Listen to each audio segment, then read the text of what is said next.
creo lo que ustedes van a ver quizás les toca interpretar las imágenes. Para eso está la doctora Susana Zagrafo, que es especialista en diagnóstico por imágenes con foco en las neuroimágenes. Por ahí va a ser un poco la charla más interesante. Yo voy a dar en principio diagnóstico, el acercamiento diagnóstico tanto molecular como histopatológico, y voy a hablar muy poco sobre el tratamiento, porque imagínense que son 134 tumores, ¿no? Entonces, bueno, estos no tenemos datos de incidencia en la Argentina, entonces nos basamos en los datos del CEBETRU, que es el Centro de Registro de Estados Unidos, que cada 4 años hace un update en relación a la incidencia de tumores. Y como ustedes ven, acá tienen en relación a la localización, en la torta A y en la B, de acuerdo al grupo específico de tumor. Por lejos, el tumor más frecuente es el meningioma, 41% de todos los tumores.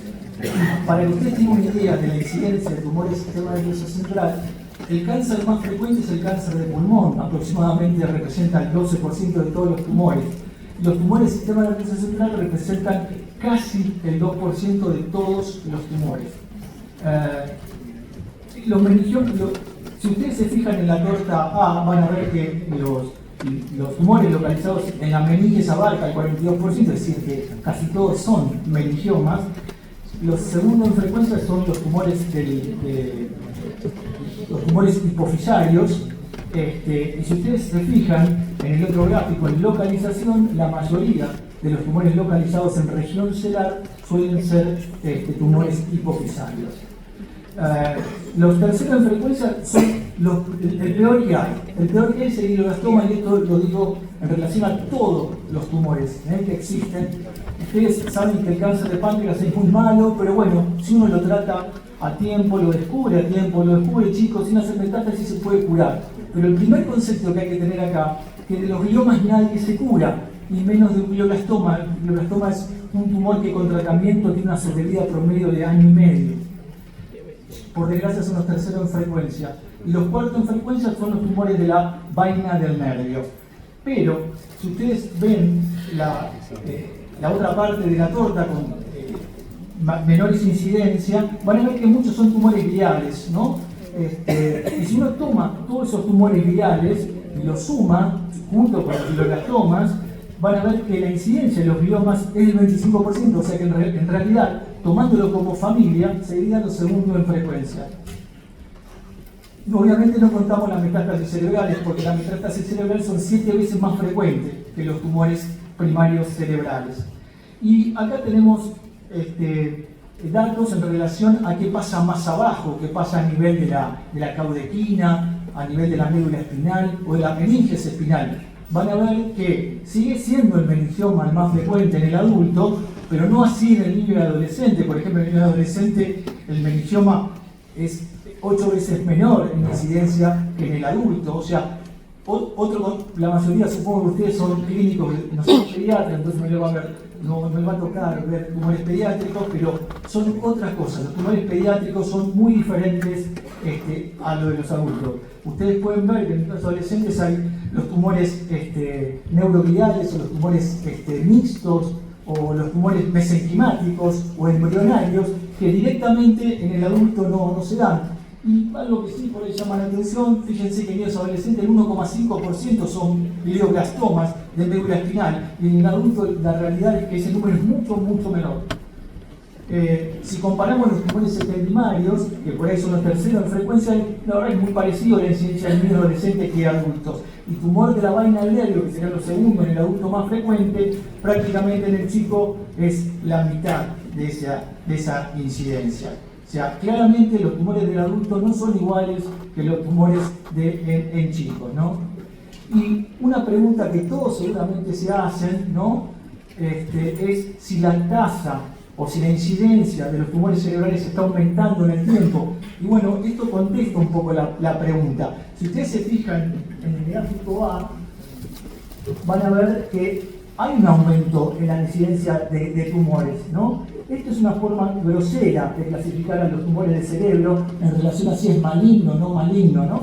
pero si ustedes toman los totales ven que la pendiente va en ascenso, pero a expensa de qué? De los tumores llamados no malignos. Los malignos vienen decreciendo de una manera muy pequeña, ¿no?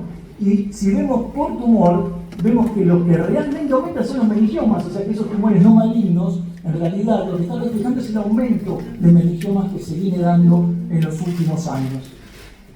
Vemos que los glioblastomas, ¿no?, vienen ligeramente ascendiendo, pero la verdad que el descenso es muy leve y vienen bajando los gliomas difusos. Y otra de las preguntas que nos hacemos, o que los pacientes se hacen, es ¿por qué? ¿Hay alguna causa? ¿Hay algún factor que predispone a estos tumores? Sí lo hay, o sea, en realidad podemos decir que el 20% de los tumores del sistema nervioso central sabemos por qué se generan, pero el 80% no. Hay un factor hereditario en el 10% de los gliomas, es decir, que si nosotros hacemos una buena anamnesis, vamos a ver que el 10% de los pacientes tiene algún antecedente de alguna enfermedad hereditaria, genética. Si indagamos mejor, vamos a ver que el 15% de los pacientes tienen algún antecedente de cáncer en la familia. Y si hay un factor que está bien documentado en relación a la producción de estos tumores, son las radiaciones ionizantes. Estudios viejos, estudios retrospectivos, cuando se usaba la radiación con electrones para tratar la tinea capitis, se veían que esos chicos que tenían la suerte de sobrevivir 20 años desarrollaban tumores de cerebro. ¿Y qué tipo de tumores? Sarcomas, meningiomas, gliomas. Hasta hace unos años se trataba con radioterapia craneal total profiláctica a los pacientes con cáncer de pulmón de células pequeñas localizados, y con el tiempo vimos que también los que tenían la suerte de sobrevivir, casi el 2,5% hacían tumores radioinducidos. O sea, claramente acá hay una asociación con la exposición a radiaciones ionizantes y este tipo de tumores.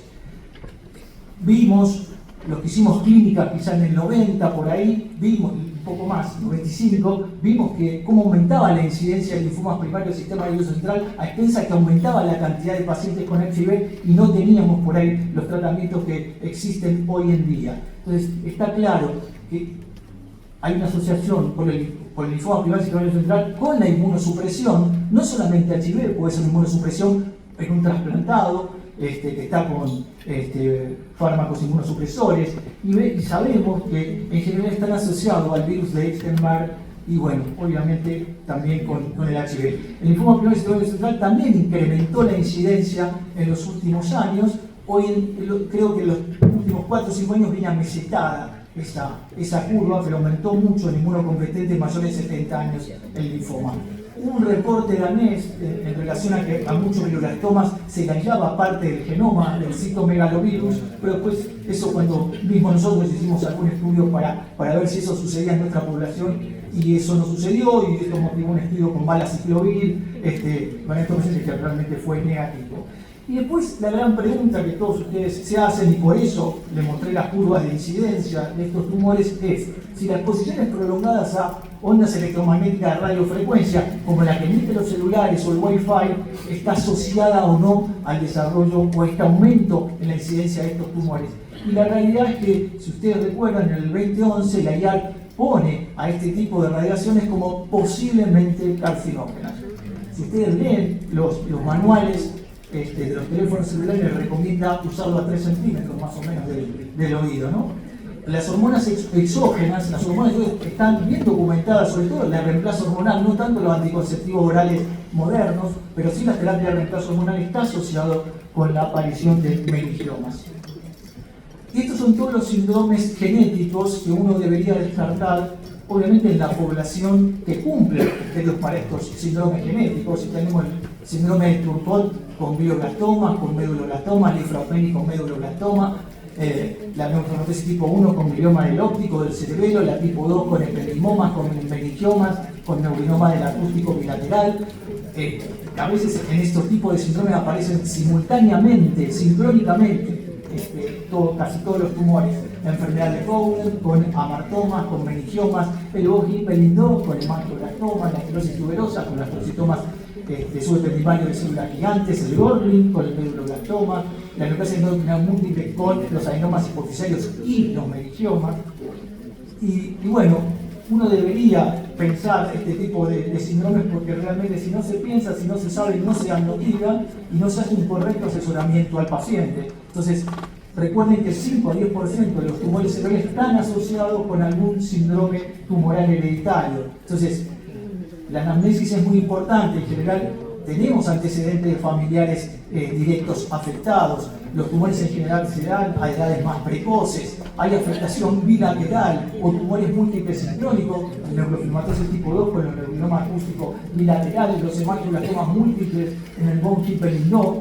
Alto riesgo de tumores primarios múltiples, no solamente von Hippel-Lindau, no solamente puede cursar con hemangioblastomas, puede cursar con cáncer renal, con los quistes, con los angiomas de la retina, con los feocromocitomas, y todo eso hay que estudiarlo. Alteraciones benignas o características de determinados síndromes hereditarios ya conocidos, recuerden el Truffaut, el Gardner, con la poliposis múltiple colónica, el Gorlin, con las manifestaciones en piel, la neurofibromatosis tipo 1, con las manchas café con leche, la tipo 2, con los neurinomas, o sea, la esclerosis tuberosa, ¿no? Con los túberes corticales, con los nódulos subependimarios, con los angiomas faciales. Entonces, a eso me refiero. El test genético es muy importante, hoy en día se puede hacer porque eso puede ayudar a detectar precozmente un tumor y quizás mejorarle mucho el pronóstico del paciente. Y no solamente eso, sino darle un consejo de asesoramiento genético al paciente y al resto de la familia. La localización. Nosotros los tumores del sistema nervioso central los clasificamos en bajo grado y alto grado. O sea, bajo grado es cuando se divide lentamente, cuando tiene una evolución prolongada. El meningioma puede ser un ejemplo, un oligoneurofibroma grado 2 puede ser otro ejemplo. El alto grado ya es un tumor que se divide muy rápidamente. Por ejemplo, el glioblastoma. El glioblastoma duplica el volumen en prácticamente 60 días. Y de acuerdo a su localización, lo vamos a separar en supratentorial e infratentorial. Fíjense esa línea violeta que está trazada en el cerebro, separa lo que es lo supratentorial de lo infratentorial.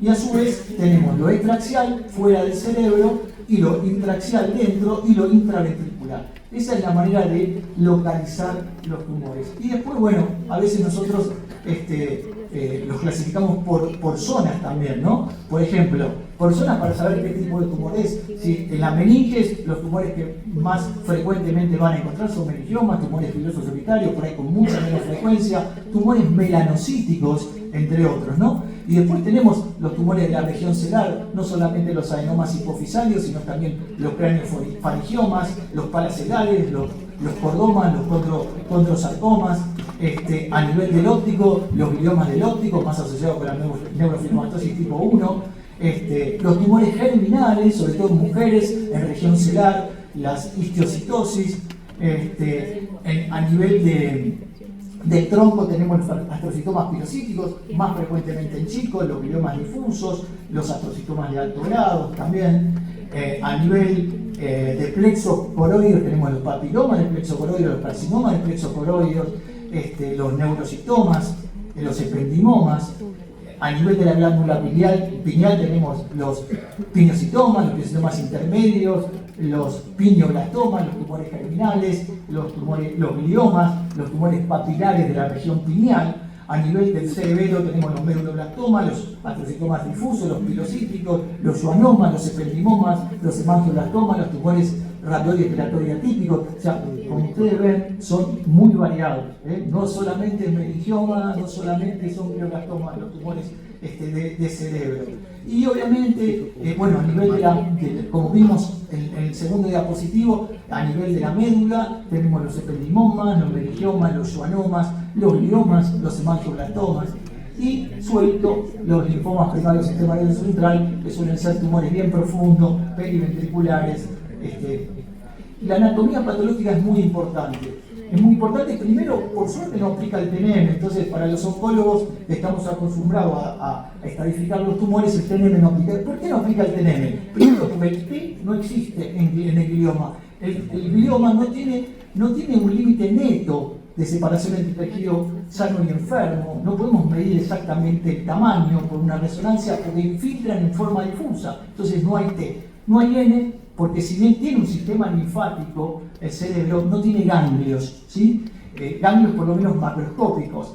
Y tiene una particularidad también los tumores del cerebro, esto es muy importante, que en general no hacen metástasis, no se van a otra parte del cuerpo, no hace falta estudiarlos con tomografía de tórax, abdomen y pelvis, a no ser que sospechemos que es una metástasis, ¿no? Entonces el TNM no aplica. El tipo de biopsia es importante. A mayor tamaño de biopsia, menor chance de equivocación del patólogo. Y esto es un problema importante, son tumores poco frecuentes. Entonces, el patólogo tiene que realmente estar entrenado para poder diferenciar estos tumores, que muchas veces son difíciles de diferenciar. Tener una muestra grande permite hacer la biología molecular, que hoy en día es un salvavidas para el patólogo. Porque a veces lo que el patólogo no puede distinguir al microscopio, quizás la biología molecular sí lo puede hacer. Esto es importante porque los grados de la OMS como ustedes ven, se basan en cuatro postulados, que es el que le pone el rótulo de bajo grado o alto grado. Cuanto más alto grado es 3 o 4, bajo grado es 1 o 2, y eso se hace en relación a cuántas de estas 4 cosas ve el patólogo al microscopio. Entonces, en general no siempre, los tumores de alto grado tienen 2 características: proliferación vascular, que lo vamos a ver con la captación de contraste en la resonancia, y la necrosis, vamos a ver una resonancia como una zona cavitada, ¿no? La proliferación vascular y la necrosis definen un tumor como alto grado, sobre todo en gliomas, ¿no? Y la tipía nuclear y el número de mitosis, ahí entramos en un terreno medio escabroso, donde es muy subjetivo eso, y por eso a veces los patólogos no se ponen de acuerdo viendo una misma biopsia. La WHO del 2016, la OMS del 2016 establece como dentro de los criterios diagnósticos, no solamente los criterios, esos 4 criterios que vimos ahí, sino que mete la biología molecular como parte del diagnóstico. Tal es así que aquellos gliomas que tienen la codilección del 1P19Q le ponen el nombre de oligodendrogliomas. Si no tienen 1P19Q, no es un oligodendroglioma. Los gliomas de bajo grado suelen tener el IDH mutado. Si no tiene IDH mutado, no es el típico glioma de bajo grado. Y la clasificación cambió, cada 4 o 5 años cambia, en este caso cambió para mejor, porque acá mete ya un diagnóstico integrado y en capas. O sea, no solamente pone lo que ve el patólogo al microscopio, sino también la biología molecular, las imágenes y la inmunistoquímica, ¿sí? Y entonces, en base a todo, y también mete una herramienta nueva, que es el perfil de metilación del ADN. El perfil de metilación del ADN solamente es analizar la metilación del ADN del tumor, y un clasificador lo separa en grupos, y de acuerdo al grupo donde cae se le pone el nombre del tumor. Es como aplicar la inteligencia artificial dentro de la patología, ¿sí? Y la verdad que hoy en día es quizás la que menos chance de equivocarse tenga. Obviamente la metilación creo que solamente la hacemos en Fleni, no se hace en otro lugar, pero precisamente eso nos permite estar en línea con los países más desarrollados y equivocarnos menos en el diagnóstico. Estos son todos los tumores esto es una parte de todos los tumores del sistema nervioso central. Ustedes acá vemos los gliomas los tumores ependimarios, los gliomas, los tumores mixtos, neuronales, meduloblastomas. Todo esto son más o menos 134 tumores. Imposible hablar de todo esto en una sola charla.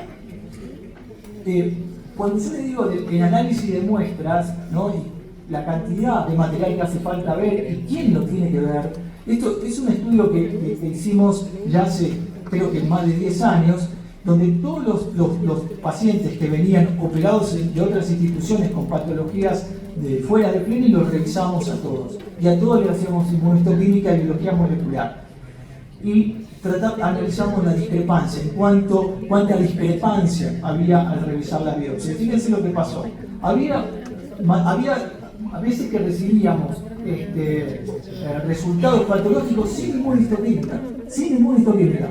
Y en nuestro caso recibíamos inmunistoquímica. Entonces, lo que vimos fue que cuando recibíamos, cuando el patólogo de afuera hacía la inmunohistoquímica, el grado de discrepancia era menor, pero, por ejemplo, era del 35%, una discrepancia mayor. Una discrepancia mayor es, no sé, el patólogo que lo ve dice que es un meningioma y nosotros decimos que es un glioblastoma, ¿sí? Y que eso cambia, pero rotundamente el pronóstico y el tratamiento. La discrepancia menor es quizás no cambia tanto el tratamiento, no cambia tanto el pronóstico, es un oligodendroglioma versus un oligoastrocitoma. Entonces, y así todo, la discrepancia menor era del 34%. Cuando no se usaba inmunohistoquímica, la discrepancia mayor es 56% y la menor 47%, o sea, realmente muy alta. Lo que veíamos que la discrepancia no era tanto con el glioblastoma. ¿Y por qué no era? Porque es más fácil ver la necrosis y ver la proliferación vascular. Son criterios menos subjetivos que la criptía nuclear y que el número de mitosis. Entonces, por eso, el acuerdo con los glioblastomas era mucho mayor. Esto no solamente se da en Argentina, esto se da a nivel mundial. Por eso el análisis molecular, por eso el análisis de la metilación del ADN del tumor permite llegar a diagnósticos más certeros. Es muy importante saber qué tiene para poder tratarlo bien. Entonces, uno de los conceptos que tengo que dejar hoy en día es que deberían ser revisados por neuropatólogos entrenados para no equivocarse en el diagnóstico. Y entonces, como esto se fue viendo a nivel mundial, ¿cómo podemos corregir esto? Bueno, se fue viendo que cada tumor por ahí tenía una determinada, expresaba o tenía determinadas mutaciones o deleciones o codeleciones. O sea, que no son específicas del tumor. Estas mutaciones y deleciones que ustedes ven en la columna de la izquierda pueden aparecer en otros tumores. La mutación del BRAF puede aparecer en melanoma, no es un patrimonio exclusivo del astrocitoma pilocítico o el astrocitoma anaplásico. Pero cuando el patólogo ve al microscopio un tumor que le parece que es un pilocítico y ve que tiene la mutación del BRAF, eso le pone el rótulo al diagnóstico. Y a veces también esas mutaciones nos sirven como target, como blanco terapéuticos, porque en muchas de esas tenemos drogas que bloquean esa mutación. Entonces, bueno, este es el famoso diagnóstico en capa, donde se hace primero, se lo ve al microscopio, ves qué grado es, de acuerdo a lo que dije antes, de 1 a 4, si tiene proliferación vascular, si tiene necrosis, atipía, número de mitosis. Si tiene el IDH mutado, es un glioma de bajo grado en general, salvo que tenga la deleción del PI16. Si tiene la deleción del PI16, eso ya lo transforma en un grado 4. En general, los gliomas de alto grado no tienen el IDH mutado. El IDH es muy fácil de hacerlo, se hace por inmunohistoquímica y realmente está disponible en muchos laboratorios y es muy barato. No voy a entrar con los otros tumores porque son mucho más específicos. Entonces, nos llega este paciente que tiene este tumor voluminoso, quístico, con un nódulo mural, córtico subcortical, que realza con el contraste, y el patólogo ahí se opera, se analiza y el patólogo empieza a dudar. Hace el HIE, ve que el KIR es bajo, ve que el GFAP le da positivo, que no tiene el IDH mutado, dice, pero tiene toda la característica de ser un bajo grado, pero no tiene el IDH mutado. Entonces, ¿qué es esto? Bueno, si el patólogo piensa, ¿no?, que esto puede ser un santastrocitoma pleomorfo, lo que va a hacer es hacer la mutación del BRAF. Si tiene la mutación del BRAF, le pone el rótulo, ayuda al patólogo con la biología molecular. Y después lo otro que ustedes ven abajo, el tercero, es la metilómica, el análisis metilómico del tejido. Entonces ahí, en este caso, el clasificador lo clasifica como un santastrocitoma pleomórfico con un score de 0,97, un score muy alto. Cuanto más se aproxima a 1, más efectivo es el test diagnóstico. Y entonces la metilómica a veces nos puede ayudar a ponerle nombre y apellido al tumor que el patólogo no puede hacer. ¿Qué tumores se diseminan por sistema nervioso central, por el neuroeje, digamos? Estos tumores que se diseminan por el neuroeje, nosotros tenemos que estadificarlos haciendo resonancia craneoespinal y haciendo punción lumbar, citológico, en el caso de los linfomas, citometría de flujo. Los linfomas pilares del nervio central, los germinales, los ependipomas, los carcinomas del plexo coroideo, los neurocitomas atípicos o anaplásicos, los PINET, o sea, los tumores neuroautonómicos primitivos, los meduloplastomas, eso siempre lo tenemos que calificar con punción lumbar y con resonancia del neuroeje. En pocas palabras de gliomas, que recuerden que son los segundos tumores en frecuencia, el 25% de todos los tumores cerebrales son gliomas, son un grupo heterogéneo de tumores altamente infiltrantes con un amplio rango de sobrevida. ¿Por qué? Porque en alto grado el paciente general vive, como yo les dije, 1 año y medio. En cambio, los de alto grado, el paciente puede vivir más de 20 años.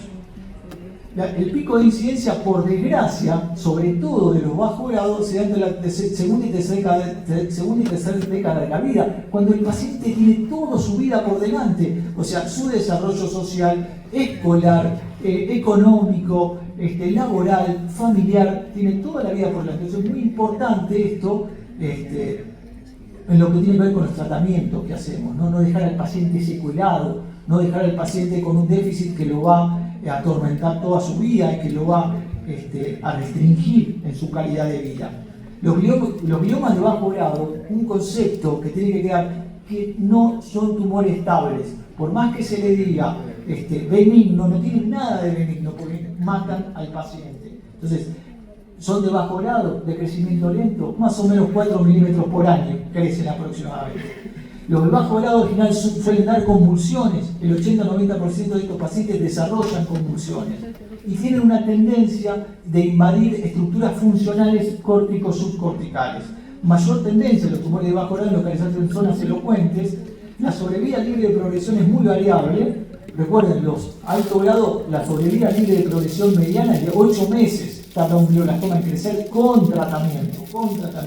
En cambio, un oligodendroglioma o un astrocitoma de bajo grado puede tardar 7-8 años después del tratamiento en volver a crecer. Son tumores genéticamente inestables. ¿Esto qué quiere decir? Nacen en grado 2, pero no mueren en grado 2, se van transformando en grado 3 y grado 4. ¿Por qué? Porque van adquiriendo mutaciones de lesiones que lo hacen cada vez más agresivos. Entonces, 50% de estos tumores de bajo grado van a sufrir algún tipo de transformación más agresiva dentro de los 5 años del seguimiento. Entonces, los gliomas bajo grado no son tumores benignos, ¿sí? La mediana de sobrevida va de 6 a 20 años, no podemos llamar a eso un tumor benigno. Estas 3 palabras son las que resumen bien a los gliomas, sobre todo los de bajo grado: crecimiento, migración y transformación. Y acá les muestro en forma gráfica lo que pasa con un glioma de bajo grado. Lo que vemos en la resonancia, por ahí va a ser esto, ¿no? Va a ser esto de acá, esta zona del frontal izquierdo, ¿no? Este es un T1 con contraste, que no capta contraste, y está representado en el dibujo con esto. Esto va a ser la zona de mayor densidad celular, ¿no? Entonces, eso es lo que vamos a ver en la resonancia por ahí, con o sin contraste, ¿no? Pero lo que no vamos a ver es esa infiltración que va más allá de lo que uno puede notar en la resonancia. Y que esto obviamente se da por datos de autopsias o por datos del seguimiento del paciente, ¿no? Entonces, por eso siempre decimos que lo que vemos en la resonancia es la punta del iceberg. Lo que está abajo no lo vemos. Y a partir de eso que está abajo es el tumor, digamos, que va creciendo en el tiempo y que va matando al paciente. Quizás el FLAIR es la secuencia de resonancia que nos permite ver un poco mejor la infiltración.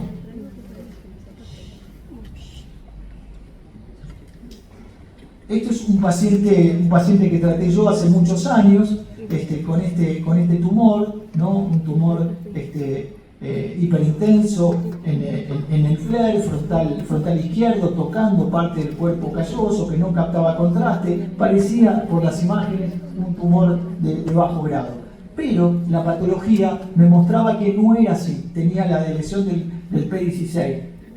Después de una cirugía que fue completa, el paciente recae aproximadamente en 1 año. Entonces, otro concepto que por ahí Rosana lo va a remarcar mejor es que no todo lo que realza es alto grado y no todo lo que no realza es bajo grado. La presentación clínica verdaderamente de 4 formas: hipertensión endocraniana y signos focales, un tumor talámico grande que me está comprimiendo el tercer ventrículo; hipertensión endocraniana sin signos focales, tumor de cuarto ventrículo o de tercer ventrículo que genera hidrocefalia; Signos focales sin hipertensión renal, un tumor localizado en zona motora o en zona de Broca, o una forma cervical, un tumor por ahí temporal,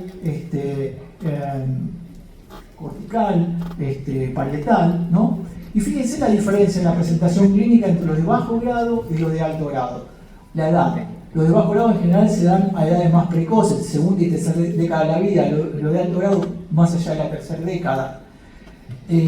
Los de bajo grado suelen dar más convulsiones, los de alto grado dan más signos de foco, más hemiparesia, más cambio del estado mental por el crecimiento rápido. No tiene tiempo el cerebro para adaptarse, el cerebro tiene mucha plasticidad, pero no tiene tiempo frente a un tumor que crece muy rápido. La tasa de crecimiento, obviamente, el alto grado es muy rápida, captan contraste, la perfusión suele ser positiva, eso después lo va a decir Rosana, forman cavidad porque traduce la necrosis, y en general los de bajo grado están más localizados en zonas elocuentes. Y la sobrevida es variable, el mieloma de alto grado menos de 3 años y la bajo grado más de 3 años hasta 25 años.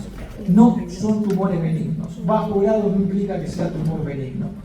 De acuerdo a la localización anatómica serán los síntomas, y esto creo que ustedes por ahí lo saben, ¿no? Si la localización es cerebrosa, el paciente tendrá trastornos en el balance, en el movimiento de brazo y pierna, en la coordinación.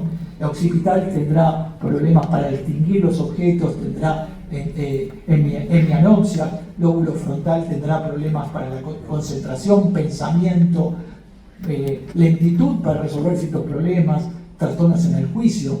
Y dependiendo, obviamente, si es frontal, zona motora, tendrá una hemiparesia, Broca tendrá una fascia, si será obviamente el territorio dominante. Y esto es el alto grado. El alto grado es algo parecido al bajo grado, pero mucho peor. Fíjense acá, esto es lo que en la resonancia podemos ver como alto grado, o sea, captación de contraste, cavidad central. Ya uno viendo esta resonancia hace diagnóstico, no hace falta ni el patólogo para hacer diagnóstico de un glioblastoma. Pero, ¿qué vemos? Nuevamente, lo que vamos a ver es eso que representa la imagen, es esta parte, la mayor cantidad de densidad celular. No vemos lo que rodea por ahí lo vemos un poco mejor en el FLAIR, pero no vemos aún así la totalidad del tumor. No tienen cápsula, no tienen límite de separación neto entre el tejido sano y el tejido enfermo. Nunca pueden ser resecados de forma completa. Y esto lo diferencia de un cáncer de mama, de un cáncer de pulmón, de un cáncer de colon y del cáncer que ustedes quieran, ¿sí? Por eso estos siempre recaen y nadie se cura. Tal es así, tan desgraciados son que hacen 4 cosas muy específicas. Siembra meningia, como ustedes ven ahí, satelitosis perineuronal, rodean a las neuronas sanas, hacen diseminación perivascular y siguen los axones como si fuera una vía de tren, ¿no? Como si fuese un vagón en una vía de tren. Entonces por eso se diseminan en general hacia el hemisferio opuesto.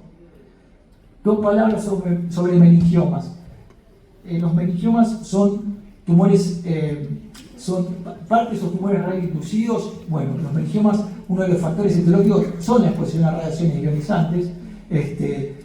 Un paciente expuesto a radiaciones ionizantes tiene 6 a 10 veces más riesgo de tener un meningioma a lo largo de su vida. La obesidad también es un factor de riesgo para meningiomas. Los pacientes obesos tienen más riesgo de desarrollarlo, y esto es por el estado inflamatorio crónico que genera la obesidad, por el aumento de adipoquinas, por aumento de secreción de factor de crecimiento tipo insulino-like.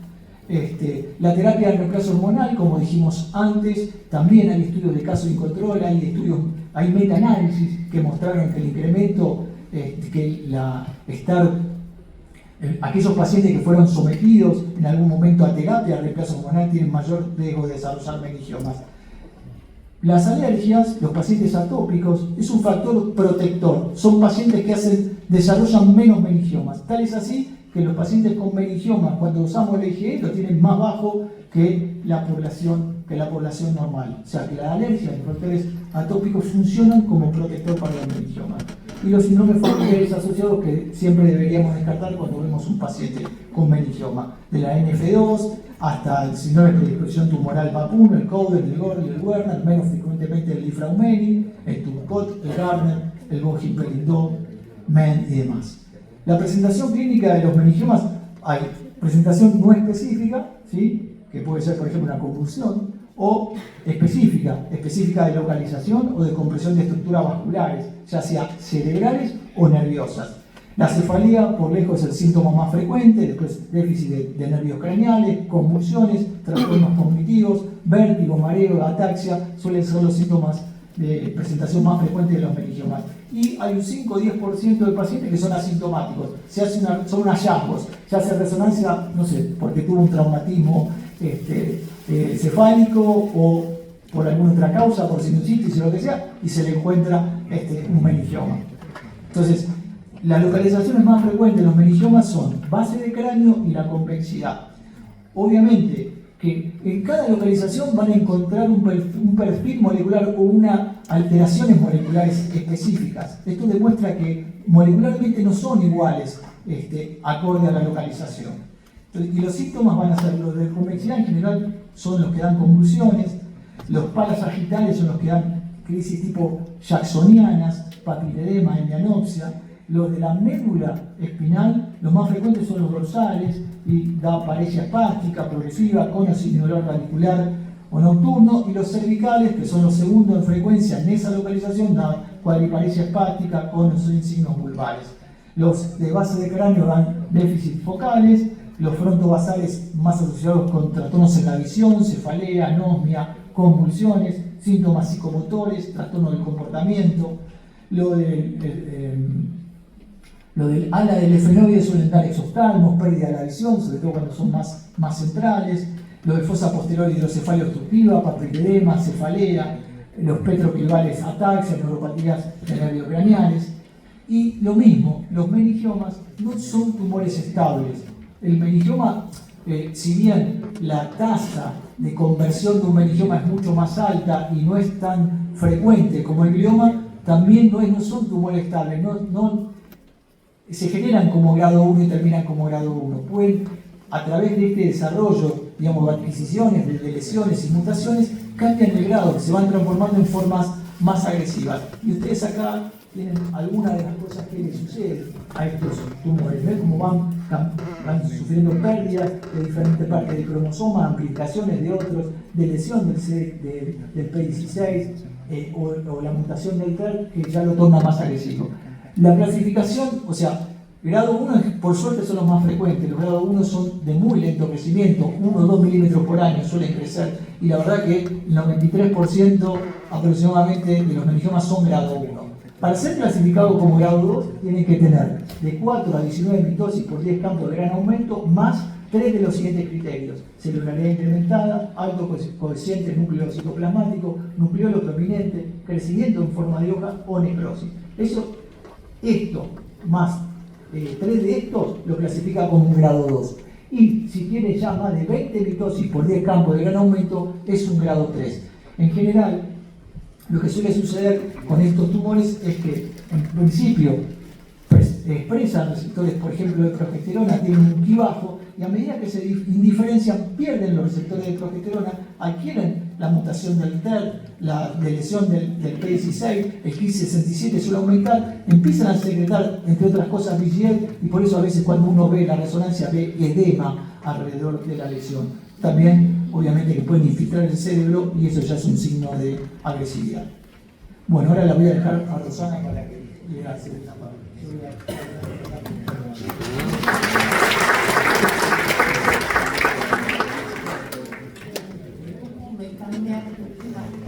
Hola, buenas tardes.